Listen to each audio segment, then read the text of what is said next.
들어서 가장 춥다 그러죠. 부산도 영하 5도까지 떨어집니다.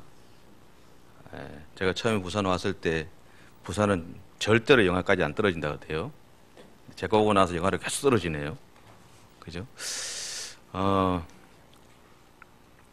성가대가 그걸 한번 해보면 어때요? 시스터 액트에 나오는 거기 나오던 그 있죠? 이렇게 막 움직이면서 하는 거 있죠? 어른들이라 어려울까? 할 수 있을 것 같은데 한번 해봐요. 재밌을 거예요. 좋을 것 같아. 예전에 한번 제가 말씀드렸던 적이 있는 것 같은데 그 라디오 게시판에 올라와 있던 이 사연입니다. 제가 한번 읽어볼게요. 오늘은 우리 딸아이 유치원에 갔었습니다. 생일 잔치를 한다고 엄마를 초대했습니다. 아이들의 해맑은 웃음과 밝은 목소리, 희망에 찬 눈동자는 정말 너무 순수하고 예뻤습니다. 엄마들을 나란히 앉혀놓고 그 앞에서 노래와 무용을 하며 절도 받았습니다. 어머니, 어머니, 우리 어머니, 나와 내 동생 낳아주시고 사랑과 수고로 길러주시네 라는 노래를 듣는 순간 저도 모르게 눈가에 이슬이 맺혔습니다. 어느새 이만큼 자라 엄마를 기쁘게 해주고 있구나.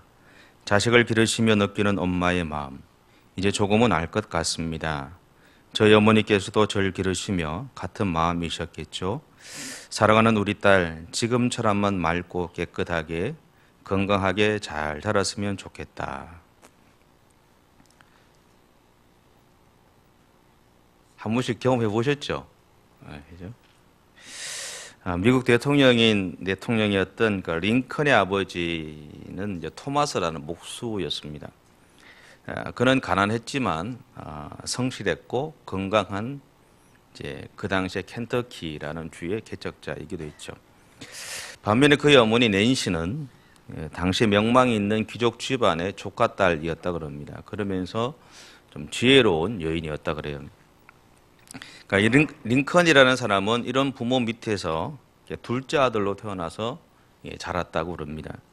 그런데 이 링컨의 아버지인 이 토마스라는 사람은 아이들의 교육에는 관심이 좀 없었대요. 이 남자들은 대부분 좀 그렇거든요. 이 토마스 입장에서는 개척을 해야 되잖아요. 그죠? 가족들을 이렇게 책임져야 되잖아요. 그것만 보는 거죠. 그러니까 이제 아이들을 교육시켜야 된다. 그거는 뭔가를 좀 미루고 나서 이렇게 해도 된다고 생각했던 것 같아요. 그러니까 남자들이 대부분 그렇거든요. 그러니까 아이들을 이제 학교에 보낼 생각도 안 하는 거예요. 그런데 이 링컨의 어머니 낸시라는 부인은 어떻게 하든 간에 아이들에게 공부를 시켜야 된다고 생각을 했다고 합니다. 근데 그 근처에는 학교가 없었대요.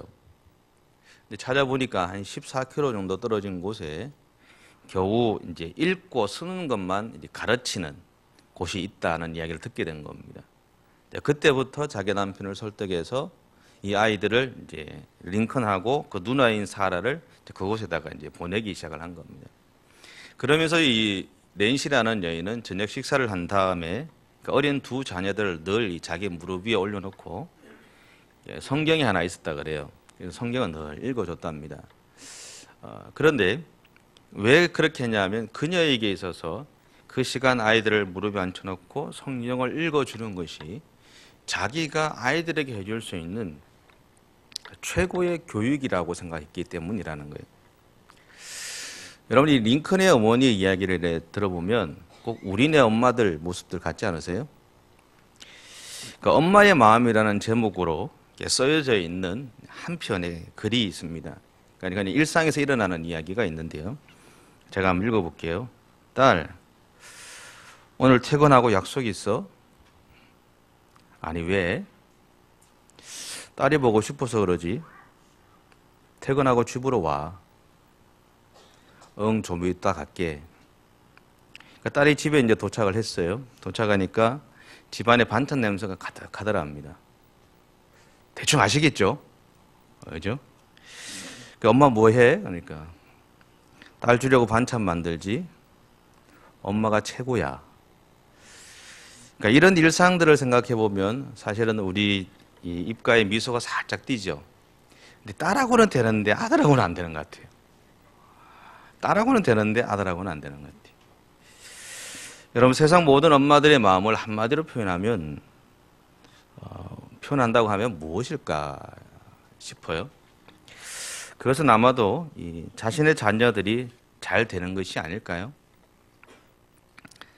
자녀들이 다른 사람들에게 욕을 먹지 않고 칭찬을 받는 것.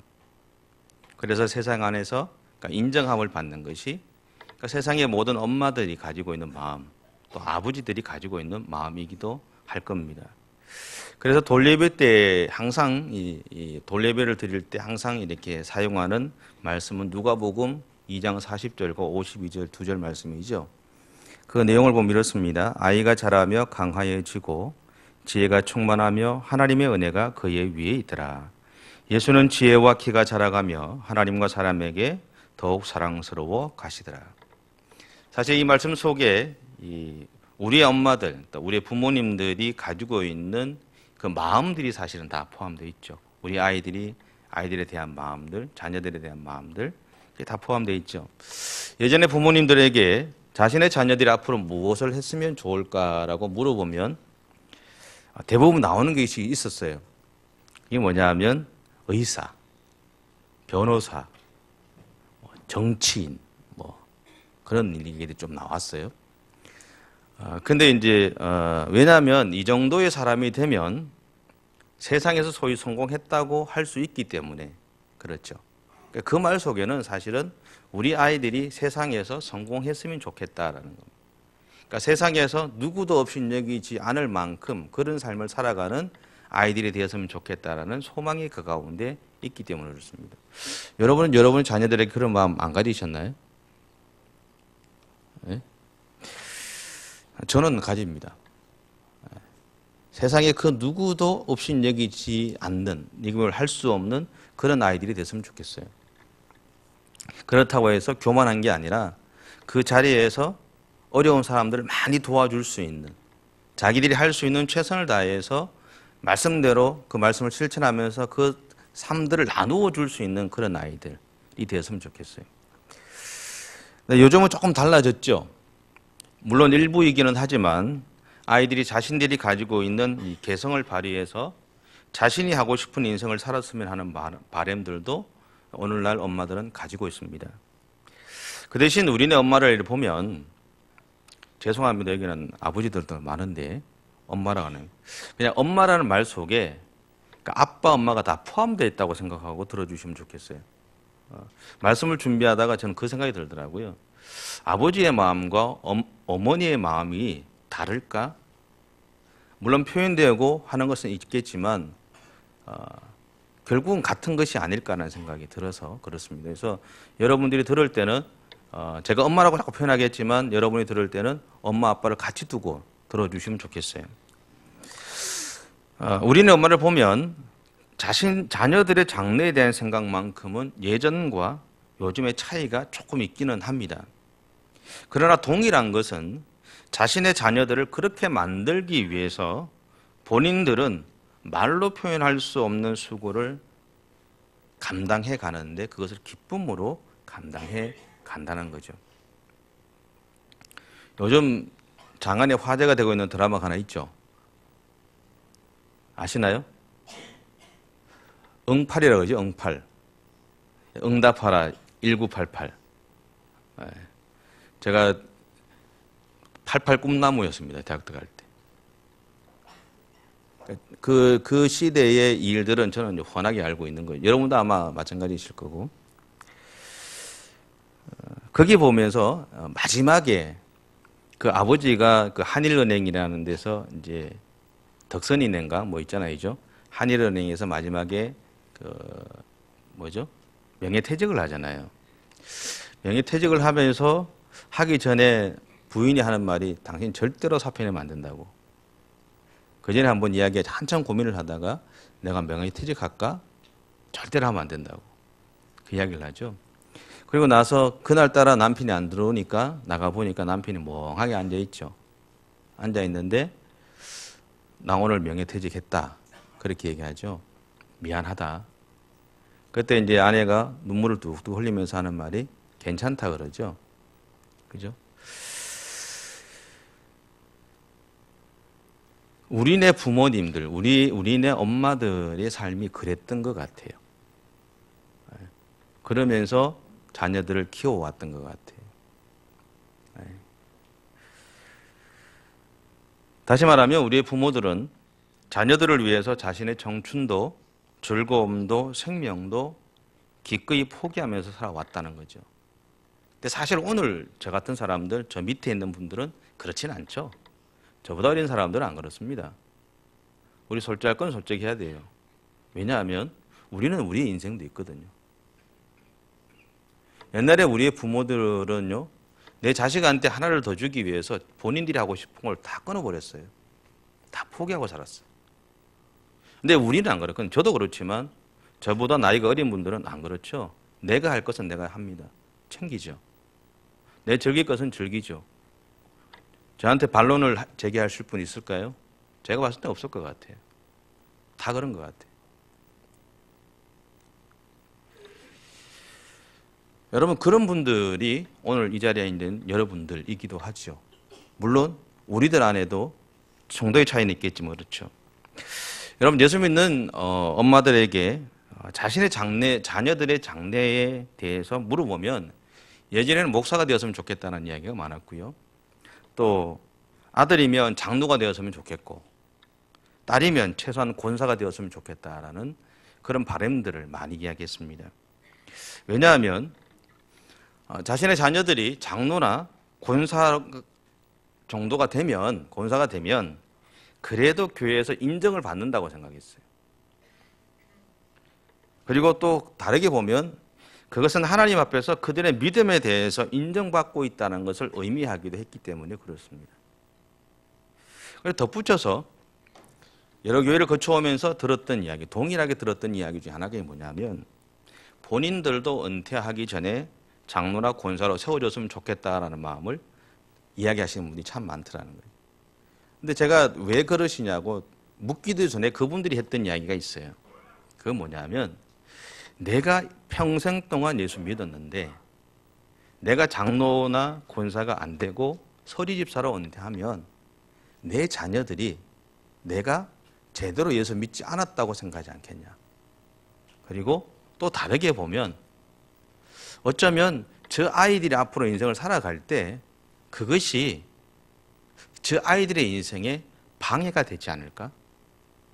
저는 그런 이야기를 들었어요. 처음에 제가 어른들이 그런 이야기를 할 때 뭐 다 늙어가지고 이제 은퇴할 때 다 돼서 뭐 그런 욕심 내냐 생각했는데 그게 아니더라는 거죠.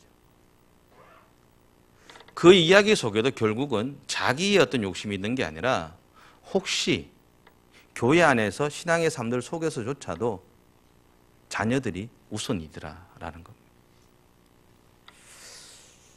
그렇다면 여러분, 제가 이야기하면 지금 여기 다 장로님들 뭐 권사님들 빼고는 다 마음에 확 이게 또 시험 드시잖아요. 그죠? 시험 드시지 마세요. 그 이야기 하려고 하는 게 아니에요. 여러분, 우리의 부모가 장로나 권사가 아니면 그분들의 믿음이 약한 걸까요? 여러분, 이거는 여러분이 믿음으로 고백하셔야 됩니다. 그분들이 지금까지의 믿음의 여정이 부끄러운 걸까요? 아닙니다. 아니에요. 소리집사로 은퇴해도 부끄러운 게 아니에요.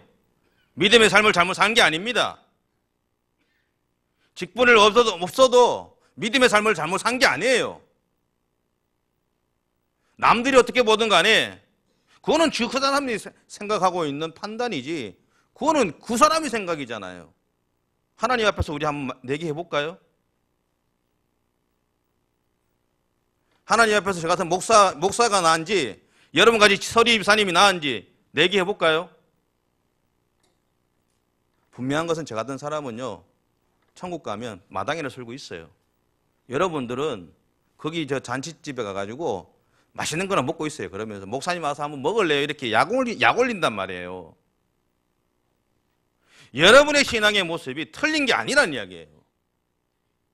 여러분이 어떻게 받아들이실지는 모르겠지만요, 교회 내에서 직분이라는 것은 초대교회 7 집사들처럼 첫째는 사도들이 말씀과 기도에 전무하도록 돕기 위해 세워진 겁니다. 두 번째는 교회 공동체가 제대로 세워질 수 있도록 섬기기 위해 세워진 겁니다. 세 번째는 복음을 위해서, 때로는 그들의 삶이나 생명까지 드리기 위해서 세워진 겁니다.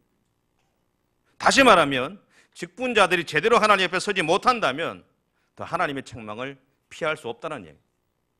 무서운 거예요, 사실은. 내가 잘났기 때문에 장로가 되고 권사가 되고 안수집사가 된 게 아니란 이야기, 목사가 된 게 아니란 이야기. 하나님이 그 사명을 나에게 특별히 맡겨서 그 사명을 감당하라고 맡겨주었다는 이야기. 그럼에도 불구하고 자신의 자녀들을 장로나 권사로 만들고자 하는 엄마들의 마음이나 하나님 앞에서 더 인정받기를 원하고 사람들로부터 칭찬받기를 원하는 엄마들의 마음들이 틀렸을까요? 저는 그렇게 생각하지 않습니다. 왜냐하면 하나님이 우리를 향해 가지고 계신 마음도 우리의 부모들이 우리를 향해 가지고 있는 마음이나 별반 다르지 않기 때문이에요. 하나님은 우리가 다른 사람보다 더 예수님을 잘 믿기를 원합니다. 그리고 다른 사람보다 더 겸손하고 좀 더 하나님의 말씀에 순종하는 삶을 살기를 원하신다는 거예요. 무엇보다 하나님은 우리가 자신만을 아는 사람이 아니라 다른 사람을 배려할 줄 알고 때로는 자기의 문제만으로도 힘겹지만 다른 사람들의 아픔에 대해서 관심을 가지고 격려하고 기도하면서 그들이 이길 용기를 내도록 도와줄 수 있는 사람이 되기를 원한다는 거예요. 그리고 하나님의 부르심에 합당하게 살아가기 위해서 우리 안에 있는 영적인 싸움들을 싸워가면서 세상에 하나님을 드러내는 삶을 살기를 원하시는 것이 하나님의 마음입니다. 이것을 한마디로 표현하면요, 하나님은 우리가 하나님의 사람답게 살아가기를 원하신다는 겁니다. 여러분들이 하나님의 사람답게 살아가시기 바랍니다. 오늘 본문을 보면요, 자녀들의 성공을 위해서 기꺼이 자신의 자존심을 내려놓고 일명 인사청탁을 하는 한 어머니가 등장합니다. 그는 세베대라는 남편을 둔 야고보와 요한의 어머니인 살로메입니다. 이 두 아들이 누구냐에 대한 문제는 마태복음에도 나오고 마가복음에도 보면 야고보와 요한으로 나옵니다. 나오기 때문에 알 수 있는 거고요. 이 여인을 살로메로 보는 이유는 마태복음 27장 56절과 마가복음 15장 40절에 보면 같은 내용이 등장합니다. 그런데 마태복음에서는 세베대의 아들들의 어머니로 표현되어지고요. 마가복음에서는 그 부분이 살로메로 표현되어 있습니다. 그래서 이 사람이 살로메라는 것을 우리가 알 수 있는 겁니다. 그런데 이 살로메의 요구는 분명히 했습니다. 그것은 뭐냐면 예수님이 자신의 두 아들을 예수님의 양팔로 사용해 달라는 겁니다. 그런데 오늘 성경을 가만히 보시면 이 이야기를 하고 이 야고보와 요한의 어머니는 사라집니다. 다시 말하면 어머니의 역할은 거기까지였다는 거예요. 엄마의 역할은 거기까지였다는 거예요. 예수님을 찾아가서 내 아이들을 당신의 양팔로 사용해 주십시오라고 하는 그 이야기를 하고 거기까지만 엄마의 역할이었다는 거예요. 요즘 한국 사회에서 많이 문제가 되는 것 중에 하나가 뭐냐면 아이들이 군대 갈 때도 엄마가 따라갑니다. 신체 검사할 때도 엄마가 따라가요. 그것도 못해요, 아이들이. 아이들을 잘 키우는 게 아니라 아이들을 엉망으로 만드는 겁니다. 하다못해 학교에서 대학에 들어가서 수강 신청을 할 때도 엄마가 해주는 사람들이 있어요. 그 엄마도 참 똑똑하죠. 똑똑하게는 뭘 똑똑해요. 자식은 엉망으로 만드는 게 어떻게 똑똑한 거예요?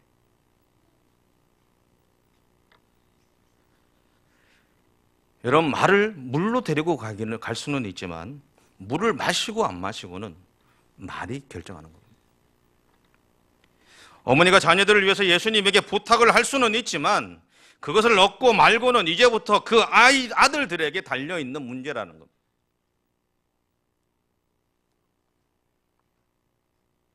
그리고 오늘 야고보와 요한의 어머니는 소위 치맛바람을 일으키긴 했지만 자신의 역할이 어디까지인지를 분명히 알았던 지혜로운 여인이었다는 것을 기억하셔야 됩니다. 오늘 본문은 예수님이 어머니 요청이 있은 다음부터 예수님과 두 제자들 그리고 10명의 제자들과의 대화로 넘어갑니다. 먼저 예수님은 두 아들들에게 이렇게 묻습니다. 너희는 너희가 지금 원하는 것이 무엇인지 모른다라는 거예요. 너희는 내가 마실 잔을 같이 마실 수 있느냐라고 묻습니다. 근데 그 두 아들은 이야기합니다. 할 수 있다라고. 그런 두 제자들을 바라보면서 다른 제자들은 분노하죠. 왜냐하면 자신들도 예수님이 말씀하시는 잔을 마실 수 있기 때문에 있다는 겁니다. 네, 여러분 지금 제자들은요, 예수님이 자신들에게 말했던 이 잔이 가리키는 의미가 무엇인지를 몰랐어요.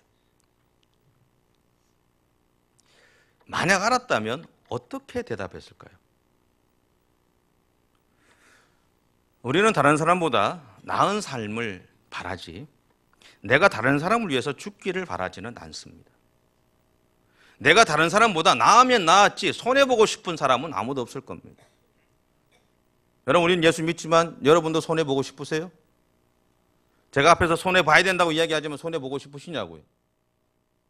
누가 여러분한테 와가지고 기대기 한 대 때리면 맞아주실 거냐고요? 저는 못 맞아요. 좁혀야지 그걸 뭘 맞아요, 맞기는. 근데 성경은 우리에게 얘기하는 게 뭐냐면 맞으라는 거죠. 손해보라는 이야기를 하는 거예요. 근데 우리는 그렇게 못 살죠. 아니, 그렇게 안 살아가죠. 우리는 일반적으로 내가 희생해서 다른 사람의 유익을 구하는 것이 아니라 다른 사람의 희생을 통해서 내가 유익을 받기를 원하는 것이 일반적인 우리들의 생각입니다. 세상 사람들도 그렇고 그리스도인도 마찬가지예요. 저 같은 목사도 마찬가지입니다.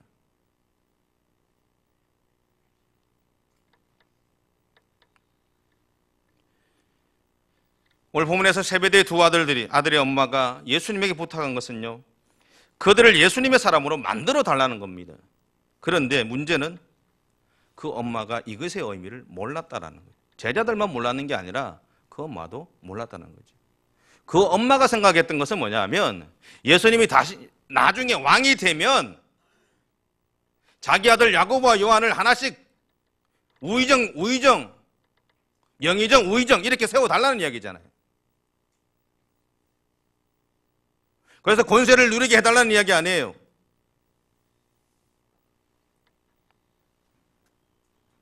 그런데 예수님은 이렇게 얘기하세요. 내 사람은 나와 같이 죽어야 한다.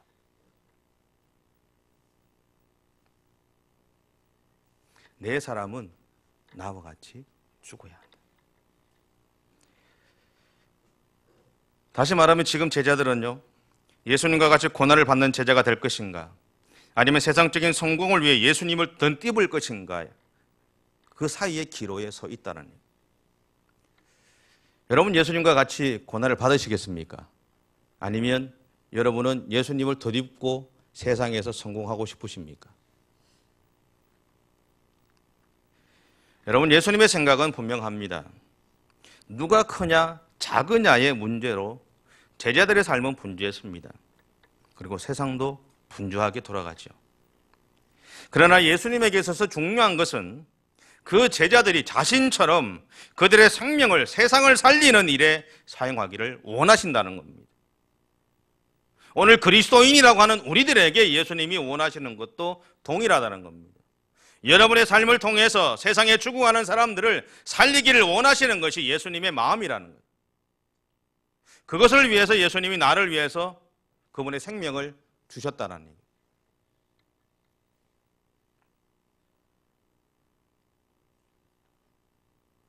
그래서 예수님 오늘 본문 26절과 27절에서 제자들에게 이렇게 말씀하십니다. 너희 중에 누구든지 크고자 하는 자는 너희를 섬기는 자가 되고 너희 중에 누구든지 어뜸이 되고자 하는 자는 너희의 종이 되어야 하리라. 여러분, 성경에 나오는 이 세베대의 두 아들 야고보와 요한이 누군지 아십니까?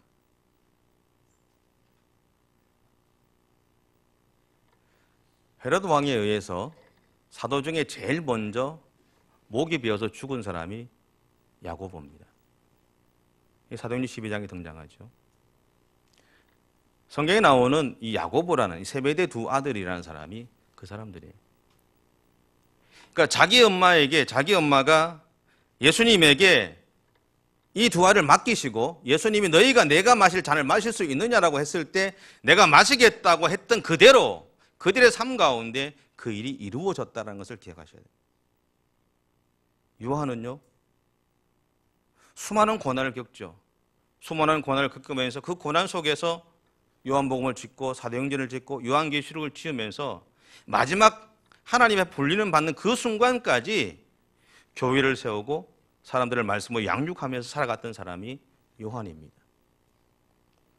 예수님의 나머지 10명의 제자들, 우리도 그 잔을 마실 수 있다라고 이야기했던 그들도 그들의 삶도 동일하게 결코 쉬운 삶은 아니었습니다.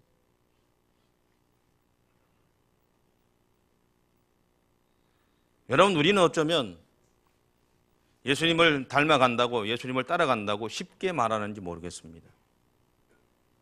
예수님을 따라가는 삶은요, 내가 죽는 삶입니다. 나를 위해 죽는 것이 아니라 세상에 죽어가는 사람들을 위해서 죽는 삶입니다.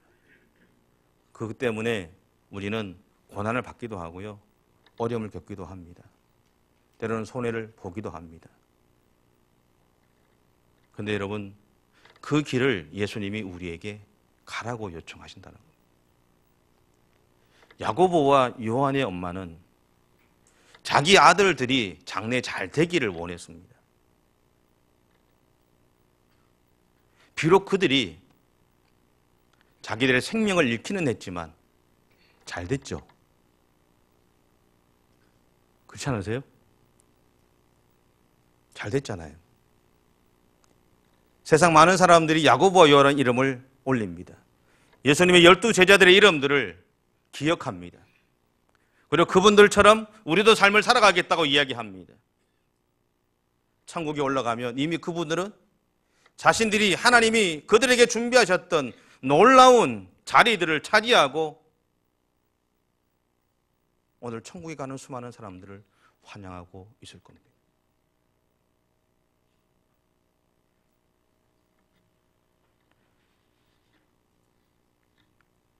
여러분, 엄마에게는요, 자녀가 잘 되는 것이 중요합니다. 그렇죠? 마찬가지로 우리 하나님에게는 우리가 하나님의 사람으로, 하나님의 자녀로 제대로 살아가는 것이 중요합니다. 오늘 이 야고보와 요한의 엄마 살로메의 사건들을 통해서 하나님이 우리에게 이야기하시는 것은 그 엄마의 마음이 아닌 그 엄마의 마음처럼 하나님이 우리를 향해 그 마음을 품고 있다는 사실입니다. 우리를 향해 잘 되기를 바라시는 그 하나님의 부르심에 순종해서 비록 우리가 가는 길이 어려울지라도 힘겨울지라도 그 길을 갈 수 있는 용기를 한 번 더 내보시죠. 그렇게 하나님 앞에서 살아가는 저와 여러분의 삶이 되시기 바랍니다.